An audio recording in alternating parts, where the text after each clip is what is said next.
শেখ হাসিনার সঙ্গে ফোনালাপ করা গোবিন্দগঞ্জের সেই যুবলীগ নেতা গ্রেপ্তার।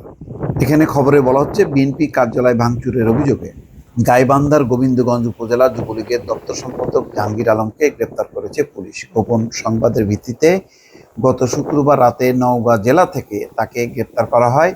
তার সঙ্গে সম্প্রতি সাবেক প্রধানমন্ত্রী শেখ হাসিনার ফোনালাপ সামাজিক যোগাযোগ মাধ্যমে ভাইরাল হয়েছে। গোবিন্দগঞ্জ থানা সূত্র বলছে, গ্রেপ্তার যুবলীগ নেতা জাহাঙ্গীর আলম সহ তার সহযোগীরা গত 3 আগস্ট গোবিন্দগঞ্জ থানা বিএনপি কার্যালয়ে হামলা চালিয়ে ভাঙচুর করেন। ওই দিন থেকে তিনি ও তার অনুসারীরা আত্মগোপনে ছিলেন। সম্প্রতি তিনি গোপনে সাবেক প্রধানমন্ত্রী শেখ হাসিনার সঙ্গে টেলিফোনে কথা বলেন। সেই ফোনালাপ সামাজিক যোগাযোগ মাধ্যমে ভাইরাল হয়। বিষয়টি নজরে এলে পুলিশ তাকে গ্রেপ্তারে তৎপরতা চালাতে থাকে। গত শুক্রবার রাতে গোবিন্দগঞ্জ থানা পুলিশ নওগাঁ জেলার মান্দায় তার বোনের বাসা থেকে গ্রেপ্তার করে। শনিবার বিকেলে আদালতের মাধ্যমে তাকে জেলা কারাগারে পাঠানো হয়। গোবিন্দগঞ্জ থানার ভারপ্রাপ্ত কর্মকর্তা বুলবুল ইসলাম বলছেন, জাহাঙ্গীর আলমের বিরুদ্ধে নিয়মিত মামলা রয়েছে। তাকে জিজ্ঞাসাবাদের জন্য আজ রোববার গোবিন্দগঞ্জ চৌকি আদালতে 7 দিনের রিমান্ডের আবেদন করা হয়েছে। রিমান্ড মঞ্জুর হলে সাবেক প্রধানমন্ত্রীর সঙ্গে গোপন যোগাযোগ রক্ষা করা সহ ফোনালাপের ব্যাপারে জিজ্ঞাসাবাদ করা হবে। রোববার সন্ধ্যা 6টা পর্যন্ত রিমান্ডের আবেদনের উপর শুনানি হয়নি। এখন বিষয়টি হচ্ছে, এই যে গত 10 নভেম্বর যে ঘটনাটি ঘটল, তাতে কি হলো যে 3টায় নূর হোসেন চত্বরে শহীদ নূর হোসেন দিবস উপলক্ষে আওয়ামী লীগের সমাবেশ এবং বিক্ষোভের ডাক দেওয়া হয়েছে। এইটি ব্যাপারে শেখ হাসিনার একটি নির্দেশনা সামাজিক যোগাযোগ মাধ্যমে ভাইরাল হয়। সেই ভাইরাল বক্তব্যে বলা হচ্ছে যে ট্রাম্পের ছবি নিয়ে যাতে সবাই জড়ো হয়, বিক্ষোভ করে এবং সবার হাতে যাতে মোবাইল ক্যামেরা থাকে এবং যদি পুলিশ বা অন্য কেউ বাধা দেয় সেটা যাতে ধারণ করা হয় এবং আন্তর্জাতিক বিশ্বে এটা ছড়ানো হবে। ট্রাম্পের ছবি নিয়ে আওয়ামী লীগের নেতাকর্মীরা নামবে শহীদ নূর হোসেন দিবস উপলক্ষে বিক্ষোভ করতে। এটা এক ধরনের খুবই হাস্যকর, অযৌক্তিক এবং তার প্রতিক্রিয়া দেখা গেছে যে নূর হোসেনের পাল্টা ছাত্র সমাবেশ হয়েছে, বিভিন্ন রাজনৈতিক দল সেখানে গেছে।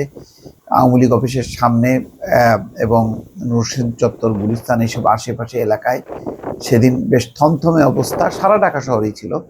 তারপরে প্রায় 55 জনকে গ্রেপ্তার করা হয়েছে। কেউ কেউ আওয়ামী লীগ জয় বাংলা বলে চিৎকার করেছে, তারা মারধরের শিকার হয়েছে।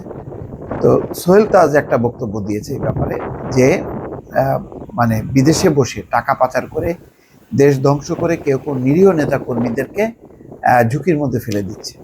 এই যে ফোনালাপের যে বক্তব্যগুলো, এগুলির মধ্যে যথেষ্ট পরিমাণ উস্কানিমূলক আছে। যেমন প্রথমে একটি আসছিল যে চট করে দেশের কাছাকাছি আছে, চট করে দেশে ঢুকে পড়বে।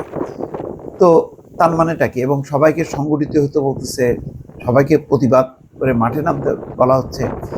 এখন কি সেই বাস্তবতা আছে? এখন আওয়ামী লীগের ব্যাপারে মানে মানুষের সেন্টিমেন্ট কি বা সরকারের দৃষ্টিভঙ্গি কি?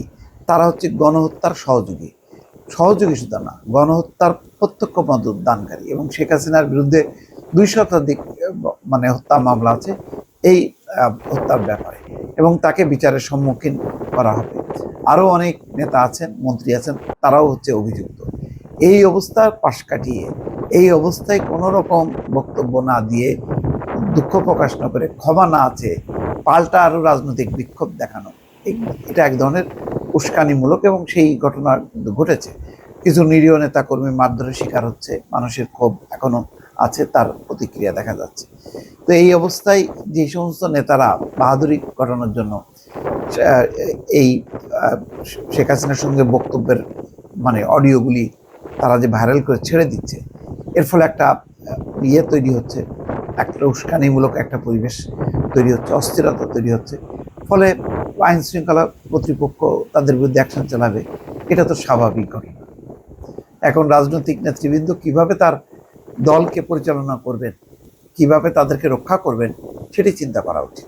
দর্শক ভালো থাকবেন, আল্লাহ হাফিজ।